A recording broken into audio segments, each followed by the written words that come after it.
Speaking of medical doctors, tell me about that heart surgeon that came to one of your meetings. Okay. He was a person that, he said he was a Christian, but he just didn't believe in healings and miracles.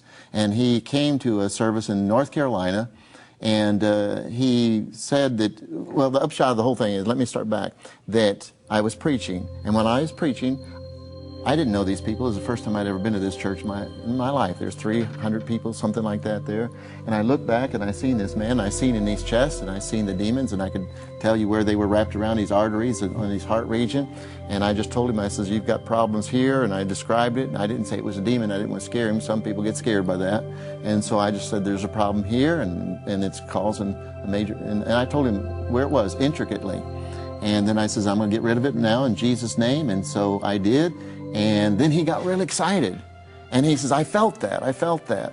And he says, I know it's gone because I feel so much better. And then he made the statement. He says, I think he said he's a heart surgeon. He says, I'm scheduled to have open heart surgery to do exactly what you said. He says, I want to know where you got your training. And I says, I just got my training from Jesus. He lets me look inside the spirit world and look inside of bodies and see if there's things wrong.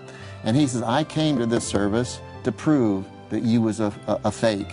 And he says, now I know that Jesus Christ is the same yesterday, today, and forever, and that healing and miracles are real.